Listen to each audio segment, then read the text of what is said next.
말씀 앞에서 경외함으로 주께 홀로 섭니다. 성도 여러분 안녕하십니까? 10월 22일 목요일 묵상과 기도의 시간을 시작하겠습니다. 우리가 하나님을 목말라 할 때 하나님께서는 하늘의 은혜로 우리를 해갈시켜 주십니다. 그 은혜가 오늘 우리들 가운데에 가득하게 되기를 축복합니다.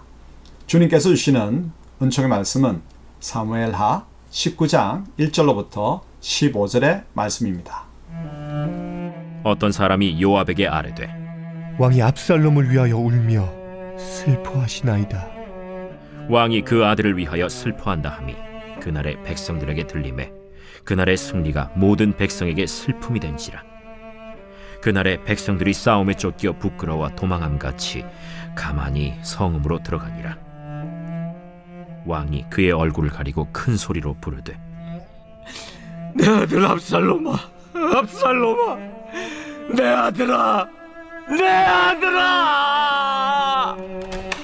요압이 집에 들어가서 왕께 말씀드리되 왕께서 오늘 왕의 생명과 왕의 자녀의 생명과 처첩과 비빈들의 생명을 구원한 모든 부하들의 얼굴을 부끄럽게 하시니 이는 왕께서 미워하는 자는 사랑하시며 사랑하는 자는 미워하시고 오늘 지휘관들과 부하들을 멸시하심을 나타내심이라. 오늘 내가 깨달으니 만일 압살롬이 살고 오늘 우리가 다 죽었다면 왕이 마땅히 여기실 뻔하였나이다. 이제 곧 일어나 나가 왕의 부하들의 마음을 위로하여 말씀하옵소서. 내가 여호와를 두고 맹세하옵나니 왕이 만일 나가지 아니하시면 오늘 밤에 한 사람도 왕과 함께 머물지 아니할지라. 그리하면 그 화가 왕이 젊었을 때부터 지금까지 당하신 모든 화보다 더욱 심하리이다. 왕이 일어나 성문에 앉음에 어떤 사람이 모든 백성에게 말하되 왕이 문에 앉아 계신다. 하니 모든 백성이 왕 앞으로 나아오니라. 이스라엘은 이미 각기 장막으로 도망하였더라. 이스라엘 모든 지파 백성들이 변론하여 이르되 왕이 우리를 원수의 손에서 구원하여 내셨고 또 우리를 블레셋 사람들의 손에서 구원하셨으나 이제 압살롬을 피하여 그 땅에서 나가셨고 우리가 기름을 부어 우리를 다스리게 한 압살롬은 싸움에서 죽었거늘 이제 너희가 어찌하여 왕을 도로 모셔올 일에 잠잠하고 있느냐.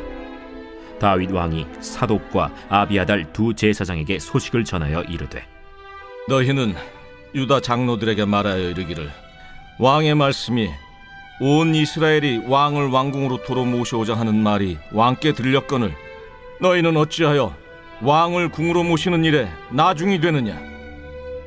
너희는 내 형제여 내 고륙이거늘 너희는 어찌하여 왕을 도로 모셔오는 일에 나중이 되리여 하셨다 하고 너희는 또 아마사에게 이르기를 너는 내 고륙이 아니냐.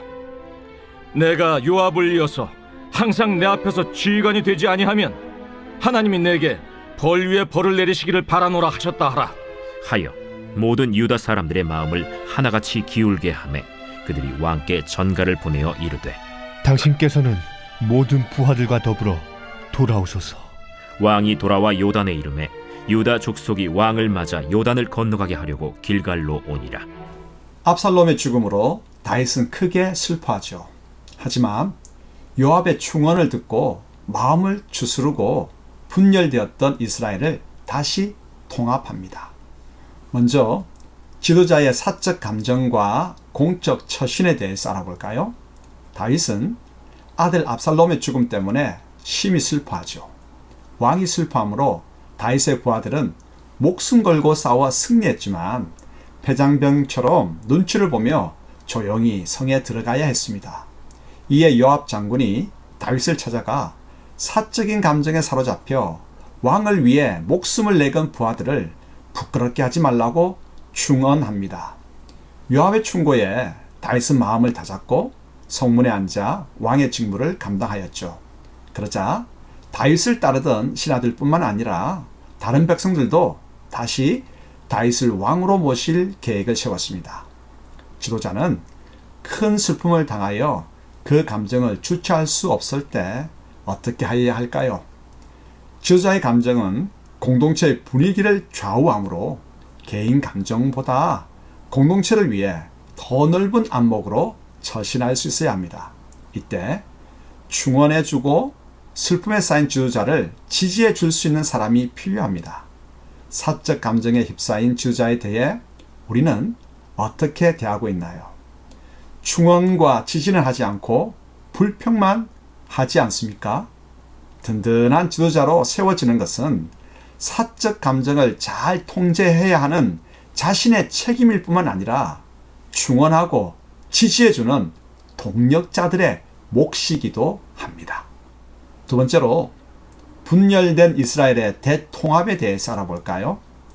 다윗이 도망갈 때 따랐던 신하들과 부하들은 소수였습니다.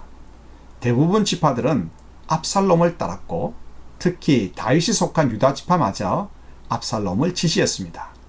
그런데 압살롬의 반란은 성공하는 듯 했다가 결국 압살롬의 죽음으로 끝나고 말았죠.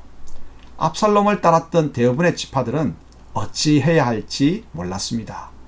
이때 다윗은 자신의 지파였지만 반역하였던 유다 지파 장로들에게 자신을 다시 모셔오는 일에 앞장서도록 기회를 주었습니다. 그리고 반역의 일에 군 사령관을 맡았던 아마사에게도 그 직책을 유지할 수 있도록 배려했습니다. 조금 시간이 걸리긴 했지만 유다 지파와 아마사가 다윗을 다시 왕으로 모셔오는 일에 앞장을 섬으로써 이스라엘은 대통합을 이룰 수 있었습니다. 만약 다윗이 개선 장군이 되어 군사들과 함께 신속히 예루살렘으로 돌아왔다면 압살롬을 지지했던 지파와 관계를 회복할 수 있었을까요? 이를 빨리 처리하는 것보다 사람들의 마음을 살피는 것이 중요합니다.